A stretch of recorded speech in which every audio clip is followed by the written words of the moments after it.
السلام علیکم ناظرین، عصمتوں کے پاسباں کے چینل سے محمد شعیب اجمی جناب کی خدمت میں حاضر ہے۔ آج کی اس ویڈیو میں ہم بیان کریں گے کہ اللہ تعالیٰ کا نائب کون ہے۔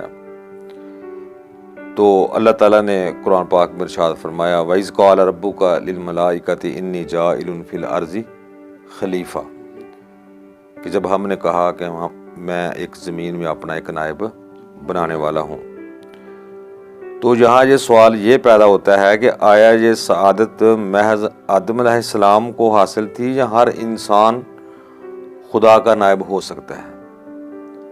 لفظ تو قرآن پاک میں آدم علیہ السلام کے لیے یہ کہا گیا ہے۔ ابھی اس بات کے اوپر ہم نے غور و فکر کرنی ہے، کیا دنیا میں ہر انسان اللہ تعالیٰ کا نائب ہو سکتا ہے کہ یا کوئی ایک خاص اللہ کا برگزیدہ بندہ جو اللہ تعالیٰ کا نائب بن سکتا ہے؟ لیکن یہ ایسا ہرگز ممکن نہیں ہوتا۔ اللہ تعالیٰ کی ذات کروڑوں انسانوں میں سے کسی ایک خوش نصیب انسان کو یہ سعادت حاصل بخش دی ہے۔ یہ سعادت حاصل کسی ایک خوش نصیب انسان کو ملتی ہے۔ تو اس میں یہ کمال کسی علم و حکمت سے نہیں ہوتا، نہ ہی کوئی عالم سے یہ فیض یاب ہوتا ہے انسان، نہ کوئی صوفی، نہ کوئی مفتی، نہ کوئی دانشور، نہ کوئی ادیب، نہ کوئی فلسفی۔ یہ جو شرف حاصل ہوتا ہے، نہ ہی کوئی ایسا کوئی محققین جو لوگ ہوتے ہیں ان سے یہ مقام حاصل ہوتا ہے، اور نہ ہی کسی مرشد کا یہ کمال ہوتا ہے۔ یہ صرف اور صرف بلکہ یہ انسان حضرت محمد صلی اللہ علیہ وآلہ وسلم اپنے پیارے آقا کی سنت غار حرا پر عمل کر کے گوشہ نشینی اور مراقبے سے حاصل کر لیتا ہے۔ یعنی ایک سنت غار حرا، پتہ نہ جب حضور اکرم صلی اللہ علیہ وسلم غار حرا میں تشریف لے جایا کرتے تھے، یہ ان کی اولین ایک پہلی سنت ہے۔ تو جو اللہ تعالیٰ کا نائب ہوتا ہے یہ اس کے اوپر عمل پیرا ہو کر یہ سعادت حاصل کر لیتا ہے۔ یہ ایک انسان کے دل میں ایسی نور کی دبی ہوئی چنگاڑی ہے جو آدم علیہ السلام سے منتقل ہوتی ہوئی نسل در نسل اپنے سفر پر گامزن ہے۔ اگر یہ چنگاڑی اس انسان کے خاکی پتلے میں مکمل طور پر بجھ جائے تو انسان کافر بن جاتا ہے۔ یہ جو چنگاڑی ہوتی ہے انسان کے دل میں، یہ آدم علیہ السلام سے منتقل ہوتی ہوئی یہ انسان تک پہنچتی ہے۔ اگر یہ چنگاڑی مکمل طور پر بجھ جائے تو انسان کافر بن جاتا ہے۔ جیسے اللہ تعالیٰ نے قرآن پاک میں فرمایا ختم اللہ علی قلوبہم وعلی سمعہم وعلی ابصارہم، تو اسی کو ہم کہتے ہیں کہ اللہ تعالیٰ ان کے دلوں پر مہر لگا دیتا ہے۔ اگر یہی چنگاڑی انسان علم سے خریدے، اگر یہ چنگاڑی جو نور کی چنگاڑی اس کے دل کے اندر موجود ہے، اگر کوئی انسان اپنے علم سے اس کو خریدتا ہے تو وہ مسلمان بن جاتا ہے۔ کیا بن جاتا ہے؟ اگر وہی چنگاڑی اگر دل میں سلگتی رہے، دل میں، تو بندہ اس چنگاڑی کو اپنی نظر سے خریدتا ہے، اپنی نظر سے خریدتا ہے تو بندہ مومن بن جاتا ہے۔ بندہ کیا بن جاتا ہے؟ مومن بن جاتا ہے، یعنی ایمان والا بن جاتا ہے۔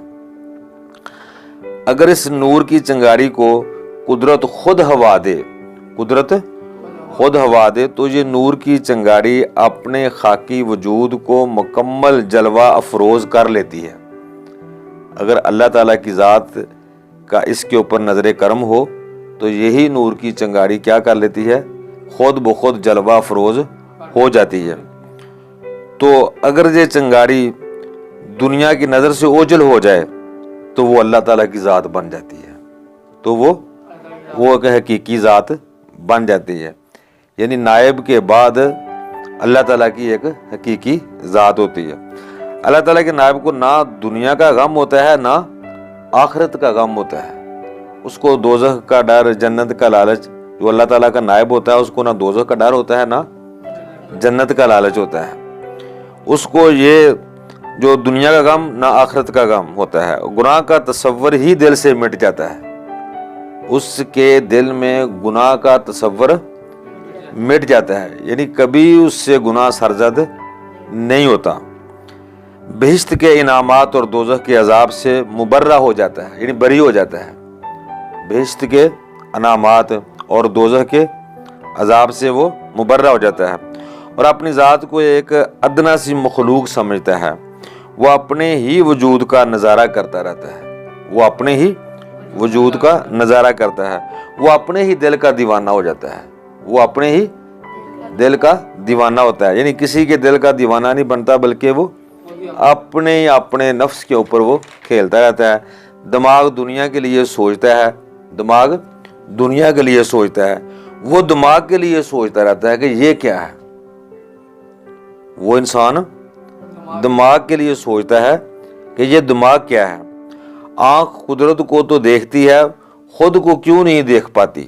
وہ کیا خیال کرتا ہے؟ آنکھ ظاہری دنیا کو دیکھتی ہے، لیکن یہ آنکھ اپنے آپ کو کیوں نہیں دیکھتی کہ میں کیا ہوں؟ وہ مغفرت کا طلبگار نہیں ہوتا، اللہ تعالیٰ کا نائب مغفرت کا طلبگار نہیں ہوتا، کیونکہ وہ اس سے گناہ سرزد نہیں ہوتے، اس کی جنگ صرف کفر سے ہوتی ہے، وہ مخلوق پر مہربان اور رحم کرنے والا بن جاتا ہے، ابلیس پر ہمیشہ ہمیشہ کے لیے غالب رہتا ہے۔ خدا کا نائب مخلوق میں رہ کر خود کو اکیلا تصور کرتا ہے، وہ خود بھی مخلوق میں ہی رہتا ہے اور خود بھی مخلوق سمجھتا ہے، لیکن خود کو اکیلا تصور کرتا ہے۔ تو جس طرح ہم یاد پڑھتے ہیں قل هو اللہ احد کی آیت، اس پر منکشف ہو جاتی ہے، کہو کہ وہ اللہ ایک ہے، وہ بھی خود کو اپنے آپ کو ایک ہی تصور سمجھتا ہے، وہ دنیا سے بے نیاز ہو جاتا ہے، جیسے اللہ الصمد، اللہ کیا ہے؟ اسے بھی دنیا کی پرواہ نہیں ہوتی، وہ بھی دنیا سے لاپرواہ ہو جاتا ہے۔ تو اسی طرح وہ اس آیت پر غور کرتا ہے، اِنَّ مَثَلَ عِیسیٰ عِندَ اللہِ کَمَثَلِ آدم، بے شک عیسیٰ علیہ السلام کی مثال اللہ کے نزدیک جس طرح آدم کی مثال ہے۔ عیسیٰ علیہ السلام کو اللہ تعالیٰ نے پیدا کیا، عیسیٰ ابن مریم البینات وأیدناہ بروح القدس، یعنی عیسیٰ ابن مریم۔ تو آدم علیہ السلام کو بھی اللہ تعالیٰ نے کہا ہے کہ میں نے جس طرح عیسیٰ علیہ السلام کی مثال ہے، میں نے آدم کو بھی اسی طرح پیدا کیا ہے، یعنی آدم علیہ السلام کو خلقہ من تراب، میں نے اس کو مٹی سے پیدا کیا، میں نے اس کو تو کیا کیا؟ پیدا کیا۔ پھر اللہ تعالیٰ کی ذات نے فرمایا قال لہ کن فیکون، کہ بس تو ہو جا، بس تو ہو جا، یعنی آدم علیہ السلام کا بھی وجود رونما ہو گیا۔ اللہ تعالیٰ کا نائب دنیا کی نظروں سے جب پس پردہ ہو جاتا ہے، پھر اپنی نور کی چنگاری کسی انسان کے دل میں پیدا کر دیتا ہے، پھر دوبارہ اپنے نور کی چنگاری پھر دوبارہ کسی انسان کے دل میں پیدا کر دیتا ہے۔ یہ تھا اللہ تعالیٰ کا نائب۔ ہمیں اس مخلوق میں رہ کر اللہ تعالیٰ کے نائب کو تلاش کرنا چاہیے، ہمیں اس مخلوق میں رہ کر، اس دنیا میں رہ کر اللہ تعالیٰ کے نائب کو تلاش کرنا چاہیے اور اس سے فیض یاب ہو جانا چاہیے، ہمیں اس سے فیض یاب ہونا چاہیے۔ اللہ تعالیٰ کا نائب مخلوق میں رہ کر اپنے کئی بھیس بدلتا رہتا ہے، اپنے کئی بھیس بدلتا رہتا ہے، اور اس کو پوری مخلوق کا غم ہوتا ہے، صرف مسلمانوں کا غم نہیں، اس کو پوری مخلوق کا غم ہوتا ہے کہ میری مخلوق جہالت کی طریقیوں اور ابلیس کے پھندوں سے نکل کر دوزخ سے نجات حاصل کر لے اور ہمیشہ ہمیشہ کے لیے بہشت میں داخل ہو جائے، یعنی جنت میں داخل ہو جائے۔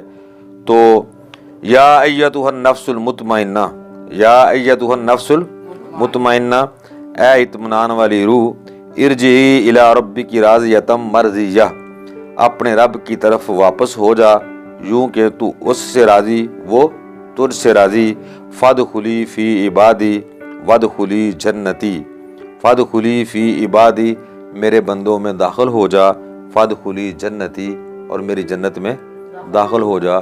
یہ تھا اللہ تعالیٰ کا ایک نائب، اللہ تعالیٰ نے اپنے ایک نائب کو اس طرح وہ مشرف کرتا ہے، یعنی اللہ تعالیٰ کا نائب ہونا یہ کوئی معمولی معجزہ نہیں ہے، یہ کروڑوں انسانوں میں سے کسی ایک فرد کو یہ اللہ تعالیٰ کی ذات یہ سعادت بخشتی ہے۔ تو یہ صرف اللہ تعالیٰ کا میرے پاس ایک پیغام تھا جو میں نے دنیا تک پہنچانا تھا۔ خدا حافظ۔ سننے اور دیکھنے کا شکریہ۔